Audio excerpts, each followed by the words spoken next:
नमस्कार मैत्रिणींनो, रक्षाबंधन आले आणि रक्षाबंधनीला सगळेच लोक बाजारातून मिठाई आणतात.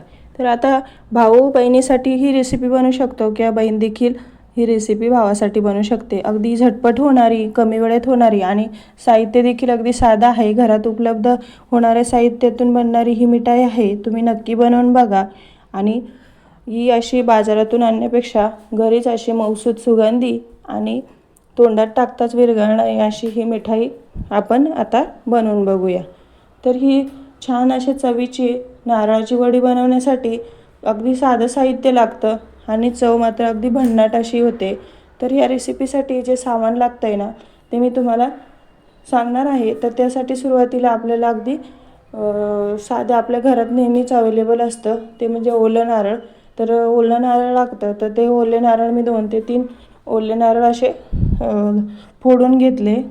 त्यानंतर मी त्यांचे सालं काढून घेतले. स्वच्छ धुवून आणि पुसून घ्यायचं हे खोबरं. हे बघा असं थोडं ओलं दिसतं, हे पुसून घ्यायचं आहे.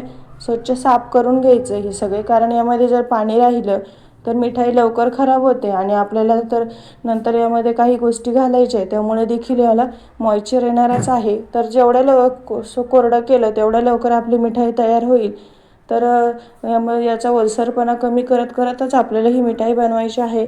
तर नारळाची वडी आहे या मिठाईचं नाव. तर सुरुवातीला बघा इथे आपण ही सगळे स्वच्छ करून घेतलं आहे. त्यानंतर आता इथे एक याचे सालं काढून घ्यायचे खोबऱ्याचे. अशा खोबऱ्याच्या वाट्या तयार झाल्या आहेत, त्याचे काही तुकडे काही वाट्या याप्रमाणे सगळ्यांचे एक एक करून असे सालं काढून घ्यायचे. म्हणजे पाठचा भाग, हा पाठचा भाग ना, हे नारळ मी जे घेतले होते ते अगदी कोवळे होते, त्यामुळे पाठचा भाग अगदी झटपट निघाला आणि कोवळं नारळ असल्यामुळे मिठाईला देखील चव खूप छान आली. हे बघा अशा पद्धतीनं मी एक एक करून सगळं काढून घेतलं. याचा पाठीचा भाग तुम्ही शक्यतो तुम्हाला आवडत नसेल तर तुम्ही तसंही टाकू शकता, पण मिठाईची चव आणि मिठाईच्या कलरमध्ये फरक पडतो.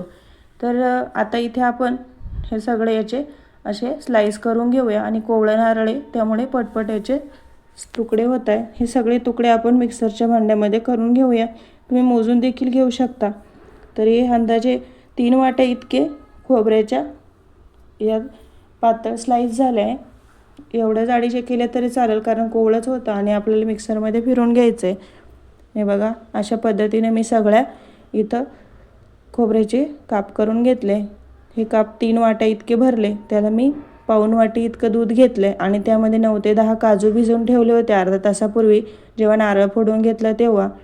त्यानंतर इथे मी 1 वाटी साखर टाकली 3 वाटी खोबऱ्याच्या कापासाठी.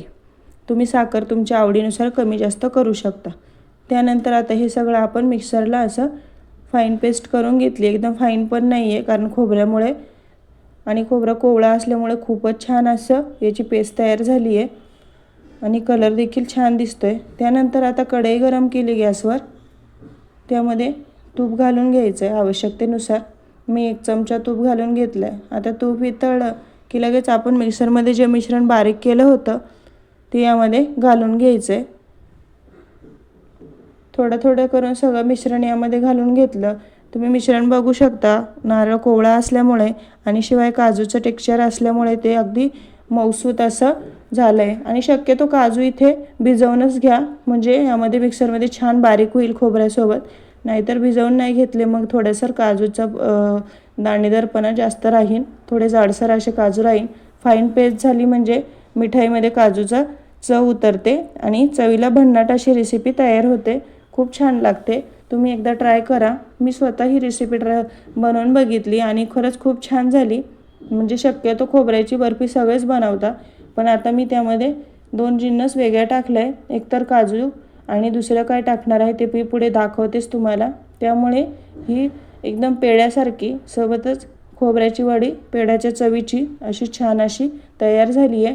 तर यामध्ये जोपर्यंत याचं मॉइश्चर आटत नाही तोपर्यंत हे मीडियम गॅसवर सतत हलवत राहायचं आहे, परतत राहायचं आहे. याला कमी गॅस केला तरी चालेल, पण मीडियम गॅस किंवा कमी गॅस सतत हलवत राहिलं तर मीडियम गॅस. पण गॅस याचा किती घाई असो फुल करू नका.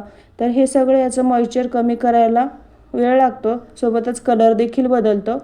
तर आता इथे मी कमी गॅस करून ठेवला आहे. त्यानंतर आता इथे आपण एक टीन घेऊ शकता किंवा मग मी ताट घेऊ शकता. मी इथे ताट घेतलं आहे आणि त्याला तुपाच्या साहाय्याने ग्रीस करून घेतलं आहे, म्हणजे जेणेकरून आपली वडी इथे ताटाला चिकटणार नाही. वड्या अगदी सहज झटपट अशा निघतील.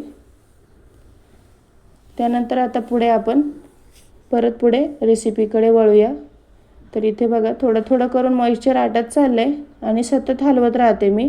याला सतत हलवत म्हणजे हात दुखेपर्यंत तरी म्हणाल इतकं, म्हणजे 7 ते 8 मिनटं याला लागतात सगळं याला सेट होण्यासाठी. याचं थोडंसं मिडियम गॅसवर मॉइश्चर कमी करण्यासाठी. तर हीच खरी मेहनत आहे. नाहीतर मग झटपट देखील होते ही रेसिपी, पण होतं असं की यामुळे यात खूप मॉइश्चर राहतं आणि वडी थोडीशी जास्त अशी पातळ अशी बनते.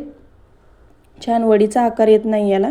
त्यानंतर मग आता आपण इथे याचा बघा कलर परतला आहे आणि मॉइश्चर देखील खूप कमी झाले. आणि आता इथे मी मिल्क पावडर घेतली आहे. तर मिल्क पावडर तुम्ही तुमच्या आवडीनुसार इथे घालू शकता, पण शक्यतो मिल्क पावडर आणि काजूचे प्रमाण खोबऱ्यापेक्षा कमीच ठेवा. तर इथे मी 10 रुपयाचं एक पॅकेट घेतलं होतं मिल्क पावडरचं. त्यात 3 ते 4 पोह्यांचे चमचे इतकी मिल्क पावडर येते. तर त्यामुळे याला चव अगदी भन्नाट येते या रेसिपीला. तर ही रेसिपी तुम्हाला कशी वाटली मला एकदा कमेंट करून नक्की सांगा, कारण मी यामध्ये काजू आणि मिल्क पावडर ॲड केली आहे, जी मी इतर रेसिपीमध्ये नाही बघितलं. शक्यतो मी खोबऱ्याची बर्फी बनवते आणि ही जरा वेगळी बनवून बघितली रक्षाबंधन स्पेशल. तर तुम्हाला कशी वाटली मला नक्की सांगा. आणि इथे बघा कलर किती बदलला याचा. आणि मिल्क पावडर टाकल्यानंतरसुद्धा सतत हलवत राहून याला मिल्क पावडर त्यामध्ये छान एकजीव करून घेतली. बघू शकता तुम्ही जवळून, वाटतसुद्धा नाही आहे ही खोबऱ्याची बर्फी आहे म्हणून, खोबऱ्याची वडी आहे म्हणून. आणि ह्या वडीचं नावच मी ठेवलं आहे काजू नारळाची वडी. यात काजू जरी कमी असले पण मी त्यामुळे काजू आणि मिल्क पावडर टाकल्यामुळे अगदी पेढ्यासारखी चव येते. आणि चवीला मात्र नारळाची वडीच अशी दिसायला दिसते, पण चवीला खूप छान अशी चव लागते. तुम्ही एकदा नक्की ट्राय करा ही रेसिपी आणि मला कमेंटमध्ये सांगा कशी वाटली रेसिपी. हे बघा आता तुम्हाला इथे सांगते कसं ओळखायचं आपलं मिश्रण तयार झालं आहे की ते म्हणजे आपल्याला वडी थापून घ्यायला. ते इथे बघा मी हातावर घेतलं आहे गोळा आणि बघा मिल्क पावडर, काजू आणि ओलं नारळ हे जेव्हा याचं मॉइश्चर कमी होत येतं तेव्हा हाताला असं तेल सुटतं. तर मी थोडासा गोळा हातावर घेतला होता, तो चेक केला तर थोडा हाताला चिटकत होता आणि त्याचा छान असा गोळा तयार झाला की समजायचं आपली वडी तयार झाली. पण तो इतकासा असा खास असा त्याचा गोळा तयार झाला नव्हता. आता पुढची स्टेप दुसरी सांगते. तर त्या गोळ्यानंतरही देखील मी आता थोडंसं मिश्रण इथे डिशमध्ये काढून घेतलं आहे, म्हणजे आता इथे आपल्याला कळेल की आता हे मॉइश्चर यातलं कमी झालं आहे की नाही आणि मिश्रण तयार झालं आहे की नाही. तर आता ते आपण मिश्रण आता थोडंसं थंड करून घेऊया. आणि तोपर्यंत इथे आता मी चवीसाठी थोडा सुगंधासाठी वेलची पावडर ॲड केली आहे. छोटेसे 2 चमचे वेलची पावडर घातली, पण तुम्हाला माहिती आहे वेलची पावडरमुळे कुठली मिठाई असो सुगंध किती अप्रतिम येतो. आता हे देखील वेलची पावडर टाकून देखील छान असं मिक्स करून घेतलं आहे. आणि इथं लक्षात घ्यायचं सतत हलवत राहायचं म्हणजे खाली लागत नाही. हे बघा 1-2दा जरी लागलं तरी तेवढा भाग लागलेला काढून टाकायचा, म्हणजे वडीच्या सुगंधात, चवीत आणि कलरमध्ये फरक पडत नाही. हे बघा या पद्धतीने असं आता थोडंसं कोमट झालं आहे. हे असं हातावर घेऊन बघितलं, याचा छान असा गोळा तयार झाला. हे बघा तर समजायचं की आपलं हे मिश्रण तयार आहे. तर बघू शकता किती छान असा गोळा तयार झाला आहे. आणि तुम्ही बघा तूप मी अगदी 1 चमचाच टाकलं होतं, पण किती छान ऑइली अशी ही मिठाई तयार झाली, कारण खोबऱ्याचं, काजूचं आणि मिल्क पावडरचं ऑइल यामध्ये मिक्स झालं आहे सगळं. आणि खूप छान अशी चवीची ही नारळाची वडी तयार होते. चला मग ह्या रक्षाबंधनला बाजारातून काही मिठाई आणण्यापेक्षा घरीच ही मिठाई बनवा आणि आपल्या भावाला किंवा बहिणीला नक्की ही मिठाई घेऊन जा. बहीण भावाचं प्रेम म्हणजे रक्षाबंधन आणि ह्या खास सणासाठी तुम्ही ही रेसिपी नक्की ट्राय करा आणि कशी झाली मला नक्की सांगा. तर बघा आता मी सगळं मिश्रण तयार झालं आहे. आता ताटाला मी तुपाने ग्रीस केलं होतं, त्या ताटावर मी आता थोडं थोडं मिश्रण घालून हे सगळं पसरवून घेते. हे बघा मी आता तुम्ही ते वाटीला तूप लावून किंवा मग चमच्याला असं इथे तुम्ही थापून घेऊ शकता, पसरवून घेऊ शकता. मी ज्या उलथण्याने इथे परतली होती त्यानेच मी इथे सगळं एकसारखी पसरवून घेतले. बघा किती छान कडेपर्यंत छान पसरून घ्यायची, खालीवर नको आहे किंवा ओबडधोबडही नको, म्हणजे आपल्याला जेव्हा बर्फीचा शेप देता येईल तेव्हा छान असा शेप देता येईल.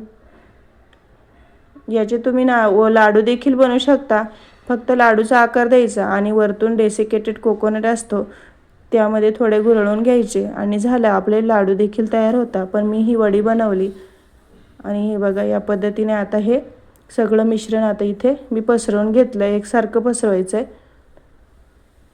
याला जास्त काही मेहनतीने थापावं वगैरे लागत नाही, अगदी परफेक्ट पसरवली जाते कारण त्याचं टेक्स्चरच खूप छान असतं. त्यानंतर आता इथे मी बदामाचे काप टाकून घेतले.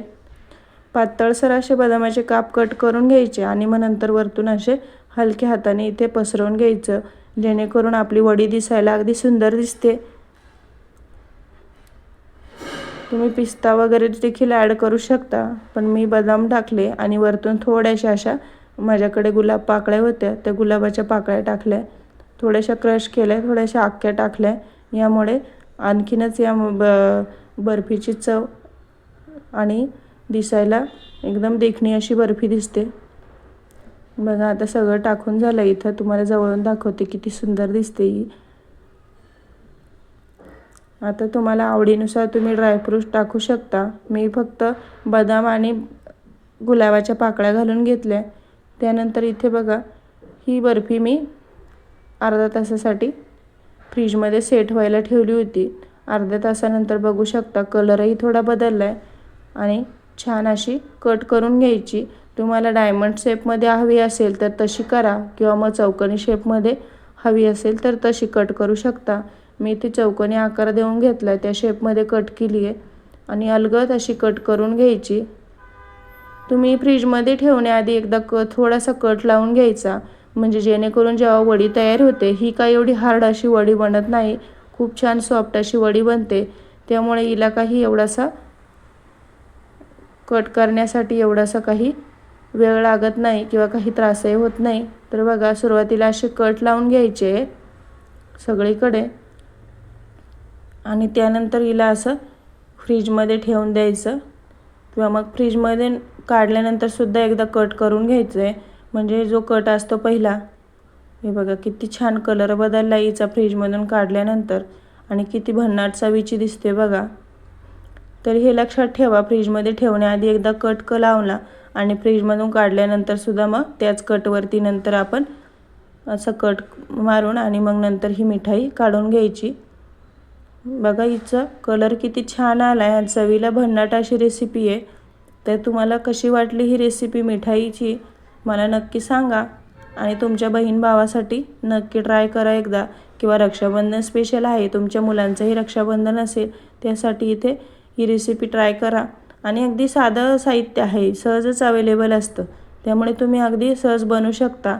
रक्षाबंधनच्या दिवशी घाईत बनवली किंवा त्याआधी बनवून ठेवली तर आजच बनवून ठेवली तरी ती 8 ते 10 दिवस अगदी आरामात जाते आणि फ्रीजमध्ये तर 15 ते 20 दिवससुद्धा राहू शकते.